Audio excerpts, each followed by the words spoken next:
अस्सलाम वालेकुम, मैं हूं राजा शुजात और आप देख रहे हैं राजा शुजात यूट्यूब चैनल और फेसबुक पेज। आज की वीडियो में बात करेंगे नवाज शरीफ साहब की सियासत के हवाले से और थोड़ा सा समझने की कोशिश करते हैं कि मियां मोहम्मद नवाज शरीफ साहब जो हैं वो कैसी पॉलिटिक्स करते हैं। और उन्होंने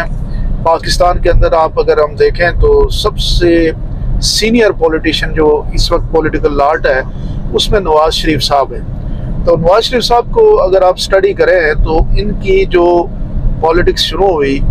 वो जनरल ज़ियाउल हक के दौर में जो लीग से शुरू हुई और ये सीएम पंजाब बने और फिर कैबिनेट से अपना सीएम से हटा के बाद में उन्होंने जो लीग को ख़त्म करके नून लीग बना ली। और यानी पूरी सपोर्ट इनको जो रही वो अगर आप देखें तो वो जनरल ज़ियाउल हक साहब की रही। तो इसका मतलब ये हुआ कि उस वक्त की जो पॉलिटिक्स थी उसमें लेफ्ट और राइट की अगर हम बात करें तो लेफ्ट विंग में आ गए पीपल्स पार्टी और राइट विंग में आ गई नवाज शरीफ साहब। पीपल्स पार्टी इसलिए कि जुल्फकार अली भुट्टो को उसी दौर में आपके सामने फांसी दी गई थी, मोहतरमा बेनज़ीर भुट्टो एग्जाइल में थी, तो नवाज शरीफ साहब जो है वो ऑटोमेटिक चॉइस बन गए मिलिट्री एस्टेब्लिशमेंट की। और वो नवाज शरीफ साहब का जो जन्म हुआ वो आप समझ लें, जिस तरह आपको कहते हैं ना जनरल जिलानी और जनरल ज़ियाउल हक, और ये आपने इस्तारे सुने होंगे पॉलिटिशियंस के कि ये गेट नंबर 5 की पैदाश हैं और ये। तो ये बात जेन्युइनली सही भी है कि नवाज शरीफ साहब की जो पॉलिटिक्स थी वो इसी तरीके से यानी एक किंग पार्टी के तौर पे उनको पीपल्स पार्टी की मुखालफत में खड़ा किया गया और फिर पहले उनको पंजाब के अंदर सीएम बनाया गया, फिर बाद में वो प्राइम मिनिस्टर बन गए। फिर इसी तरह से अगर हम उनको आगे जाएं तो आपको नजर आता है जब पीपल्स पार्टी ने हुक्मरानी ली तो नवाज शरीफ साहब के खिलाफ एक अदम एतमाद हुआ। फिर नवाज शरीफ साहब इसी तरह से अपनी सियासत करते रहे और हमेशा इनकी सियासत जो थी वो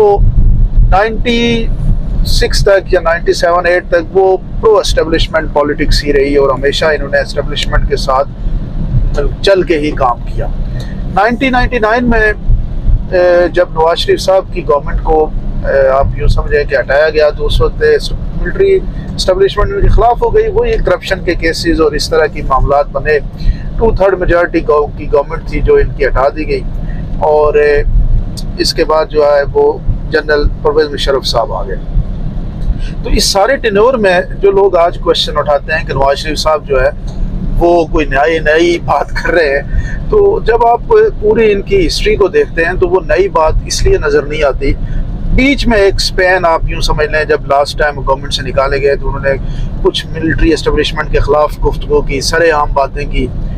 मतलब आपने देखा होगा कि जनरल बाजवा साहब के हवाले से या जनरल फैज़ अमीन साहब के हवाले से सरेआम उन्होंने अपनी तकरीरों में इवन के सिर्फ मिलिट्री एस्टेब्लिशमेंट नहीं बल्कि आपने देखा होगा कि जजेस के खिलाफ भी जो है वो पूरी सुप्रीम कोर्ट के 5 जजों के खिलाफ भी वो बातें करते रहे। तो जो अगर आप इनको गौर से देखें तो इनकी ये सिर्फ ये टाइम पीरियड था जिस वक्त ये यानी पाकिस्तान की जो अशरफिया या ताकतवर तबके या पाकिस्तान की एस्टेब्लिशमेंट के खिलाफ जो गए वो सिर्फ इतना ही अरसा है जिसमें वोट को इज्जत दो की एक बात हुई और वो गए। बाकी इनकी पूरी सियासत जो है वो प्रो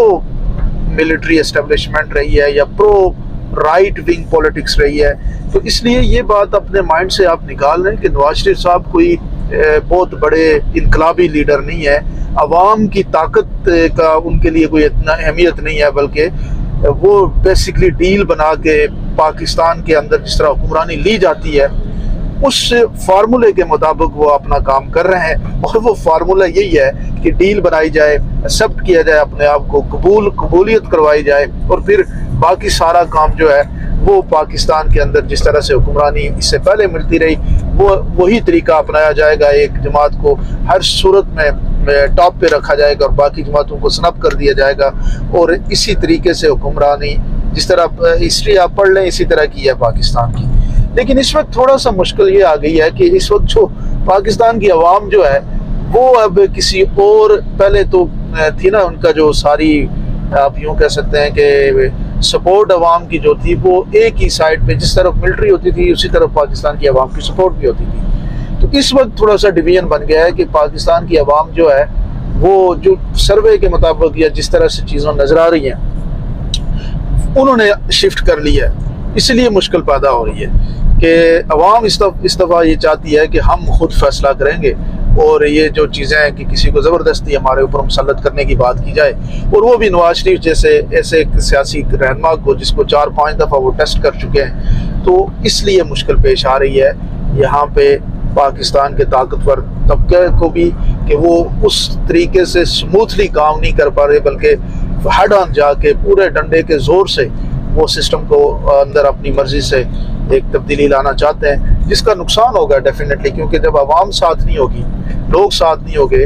اور جب آپ کا پورا انٹیلیجنشیا ساتھ نہیں ہوگا،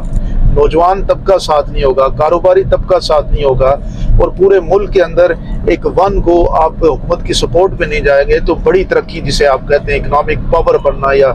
ملک کے اندر ایک کانفیڈنس ڈیولپ کرنا، یہ بڑا مشکل ہوتا ہے۔ آپ کیا سمجھتے ہیں؟ مجھے ضرور بتائیے گا۔ بہت بہت شکریہ۔